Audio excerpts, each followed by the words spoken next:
G'day, everyone. Thanks for joining us. When I started this podcast, I made a deliberate decision to talk to experts. Didn't want it to be a navel-gazing podcast. We're talking amongst ourselves. I wanted to go to people who are working on stories in the know in the industry to talk to the industry, not about the industry. So that's what I'm trying to do with a quarter hour. And I've got a great guest today, Sam Buckingham-Jones, who used to work in radio. I might ask him if he's missing it. That's coming up very shortly. So as per normal, we'll crack on. If you don't hear the production, that's fine. It's because you're getting the live studio feed. All right, get my little timer ready. People don't believe I time for 15 minutes. I don't time out exactly, but it just helps keep me on track and not rabbiting on too long.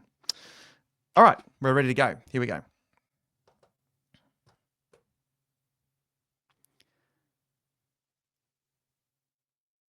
Dear listener, hello. Or Data are now a proud sponsor of the Quarter Hour podcast. I really am grateful to have them on board. I'll tell you a bit more about them later in the episode and how they can help your station. But today, we're having a look at, guess what? Kyle and Jackie O once again, but we're doing it this time from a business lens.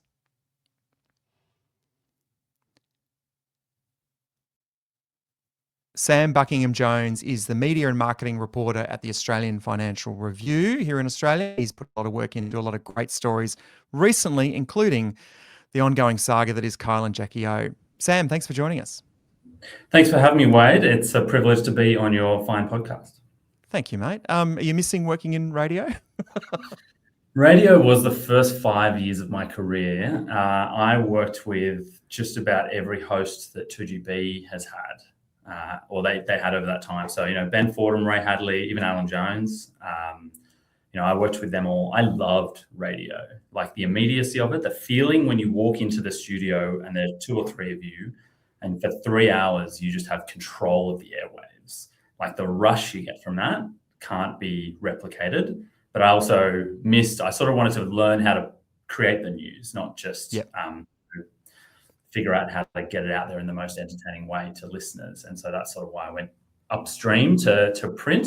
But radio will always be that first love, that so much excitement. So yeah, I do miss it.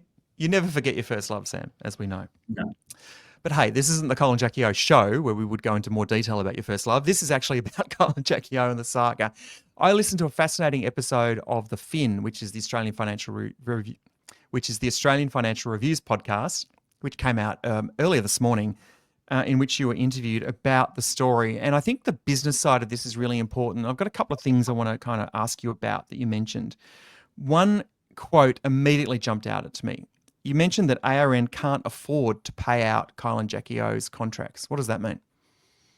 It means that the contract is so big and the liability is so large that if they wanted to get out from those contracts today to cauterize stem the bleeding, cauterize the wounds that has been done, ARN does not have $180 million or whatever settlement those two hosts could conceivably ask from ARN. So they couldn't pay it out immediately. They don't have that cash reserves. They, their profit, they made $30 million loss last year.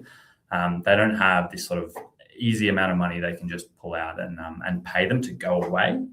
And then if you look at 9 years of a contract that is losing them money in a market that is currently either flat or maybe slightly declining, that's not a good outlook either. So that's what I meant by saying they can't afford to pay it out. Yeah, and so for those of us who aren't deep in the business world as you are, is it literally a case of they don't have the money in the bank, therefore they can't? Or could they go further into debt to be able to fund it? Oh, look, I'm sure there are options. I think, it's never as black and white as, they have no money. Like they are a listed company, they can issue capital, they can sell more shares to dilute themselves and raise some cash. So those things are possible. They're also directly in opposition with what the CEO of ARN is meant to do. Like his job is to lift their share price, which is currently at record lows. And yet, even in the last sort of year since the contract started, ARN's metro market share, its metro market revenue has been in a nosedive, even compared to their rivals. Southern Cross and ARN both made about the same amount from their metro market. So, ARN with Kiss and Gold, and Southern Cross with Triple M and the Hit Network, they both made about the same amount in 2024. But in 2025, there was tens of millions of dollars of difference. Like, that difference is a direct reflection of this one contract that's been happening. ARN has admitted that as well. They've said, that it was softer advertising demand for Kiss. Kiss had an audience. It was a boycott, and it was this contract that made them, lose so much money against their main rival. So look, long story short, they could raise the money somehow. I don't think that's what their business would like to do, and I don't think that's what the CEO is incentivized to do. Yeah, sure. And I think, the CEO is new, Michael Stevenson, ex-Channel 9, of course. And also Dave Cameron's gone in now as the head of content, and Kerry Elstubb as the chief content officer. So from a management perspective, they've got pretty much a clean sheet from the people that actually did this deal. The one constant is the chair of the board, Hamish McLennan, actually was part of the deal. We know that because of the famous Louis Vuitton briefcase story, which the contracts arrived in. It was him and also Kieran Davis, the CEO at the time, who were there with Kyle and Jackie O making the big offer. And he's still the chair today. Does it surprise you we haven't heard from him? Oh, look, would you be saying much if you were the chair who signed off on this deal? Good point. No, it doesn't surprise me. What surprises me is perhaps how little the coverage has focused on Hamish. Right. Because although it is management's job to bring these plans to the board, and this is there's 5 people on this board. They're the same 5 people who have been there for the last couple of years. So all of them have some blame in this. It's also amazing to see how many people have left ARN, both executive and non-executive. They've found $55 million of cost cuts in a business that's not that big really compared to some other media businesses out there. So Kieran has gone. Hamish is chair still and is finding a way currently to clean up the mess that he is somewhat responsible for, I think. So yeah, it's had a huge impact on the business, and Hamish is the one person who made the bed and now has to sleep in it. Yeah. And look, that's the job of a CEO and of a board and of an executive team of a publicly listed company. That's what you get paid to do. So we wish them well, because it's going to end in some form very soon, you'd think, or hopefully soon for everyone involved. Hey, one other thing, just talking about Kieran, that you mentioned in the Fin podcast this morning, which jumped out at me. And I'm not sure if I've about this mentioned, but you said that Kieran had been telling people privately that one of the challenges of Kyle and Jackie O going into Melbourne was that they kind of arrived at a cycle when the show was amping up in its content. Can you explain what that means? Yeah, this was an interesting one. And so I'd start by saying no one would know the positives and negatives of the Kyle and Jackie O show better than Kieran Davis. Yep. He was CEO of ARN for 10 or 15 years. He was there for a long time. It was a coup. He brought them over from Today FM in 2014. That was massive. Today FM arguably has never recovered from that, that massive audience shifting to the then newly created Kiss network that was made for them, for Kyle and Jackie O. And what Kieran has said to people, he's not said this to me, but what he's said to people is Kyle and Jackie O, their show operates on a cycle that goes up and down like this. So they gradually get more and more risky. They gradually get a little bit more lewd and crude. And then they find the line, they sort of amp up and it escalates, and it's all very compelling. And they hit this point where they cross the line. And whether that's ACMA, whether that's a story in the Herald or something, calls them out on something they've done or said. And then they sort of self-assess and then start back down again, and then gradually amp up again. And that's just like the natural ebb and flow of how Kyle and Jackie O have had their success. And what he reflected to somebody after the Melbourne launch, which he has admitted was a disaster, is that they launched in Melbourne near the top of that cycle. So what that meant was people in Melbourne were tuning in, hearing some outrageous stuff, stuff you wouldn't hear on any other show, really sexual, graphic commentary. and they'd never heard it, and they'd never been exposed to Kyle except maybe on Australian Idol, where I'm sure he's not allowed to talk about that. And they tuned out. They tuned out. So their first impression bombed, and you can only make one first impression. And so people in with their kids in the car, not realizing that Sydney had been conditioned to tune in after they dropped their kids off at school. Like the sheer number of CEOs and C-suite execs in the Australian business world who I say, I did an interview with Kyle. They're like, I love Kyle. Like I tune in after I put the kids off. Like that, it always sounds me. Guilty pleasure. Exactly. Yeah.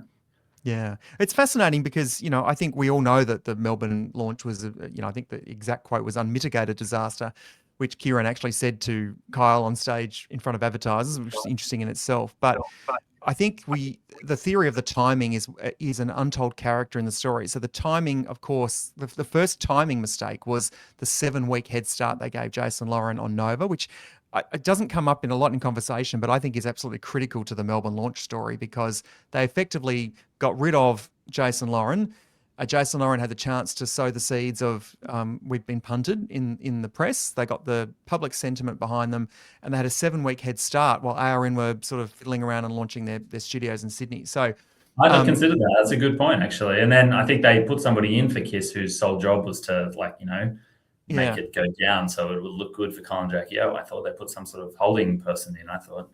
Yeah, and that's right. And they spent that time kind of dithering, if you like. And at the same time, Nova played a blinder. They got the people on air. They did great marketing to say, hey, if you love Jason Lauren, they're now on Nova. So there's that timing. But this cyclical timing you talk about where the show ramps up and then gets to a point. I mean, in retrospect, maybe they could have picked a better timing to launch into Melbourne. But I guess it's one of those things we'll never know.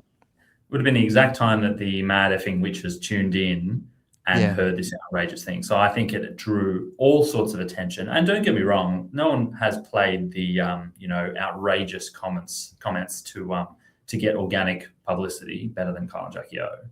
Yep. But there's a limit to that. And I think if you are going to the surprisingly more conservative Melbourne listener base, I was surprised when people first told me that. It has played out exactly as they said it would. So I've learned a lot in this process. I think we all have. Hey, just quickly to end up with, you spent a bit of time with Kyle. You did a profile for him for the Australian Financial Review magazine, which was, the timing was before they signed the mega contracts. How did you find him as a person? Well, I was pretty new at the AFR at the time, and I remember thinking, I remember finding out that they were looking to sign a new contract, and I remember thinking, I'd love to break that news. Like that would be great. And I thought, how can I do that?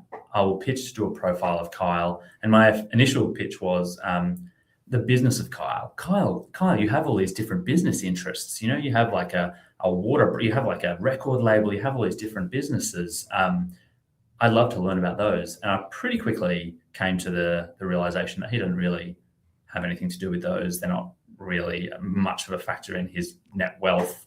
And really, he's a radio guy. Like he is through and through a radio guy. And so I literally spent a day. I went in, rocked up at his house at 5 a.m. He drove me and his agent Bruno into studio in his Bentley. I was there as he got the phone call from his EP running through what was on the show. I interviewed him 3 times. I went in the smoke, like the ad breaks. Him and Jackie would go up onto the roof of the old building and have a smoke. Yeah, have a smoke. Had all the chats. I interviewed him 3 times. I found him. I came to my reflection on his character was, this guy is the same character on air as he is off air, but he's about 10 or 20% dialed down off air. He's still funny. He still makes the sort of slightly crude joke, but it's just not as risky. And my reflection is, I challenge anyone to have a conversation with Kyle in person and not enjoy the experience. Yeah. But I did have one chat, one hour-long interview with him at his house that he was at back then. Beautiful property overlooking Sydney Harbour, and I found him to be quite soft. You were speaking to somebody who was just a little much more, relaxed, not performing. I found him to, soft was the word that I sort of reflected on him. He spoke more softly. He was just a little bit more sensitive. That was my reflection on him as a person. But it's been a very useful podcast, very useful profile to have written, I've got to say. Yeah, absolutely. Hey, Sam, we'd love to get you back on the pod as this story keeps playing out. I think you're doing an awesome job going into the depth of what this story is and what it means from all sides, because it is a human interest story. It's a business story. Sometimes a political story with Kyle and Jackie O. So thank you for the work that you're doing with the Australian Financial Review. And the podcast is called The Fin. You can find it on podcast streams, wherever you get your podcast. And the episode that's out today features Sam going into a lot more detail. Thanks, Sam. Thanks so much, Wade.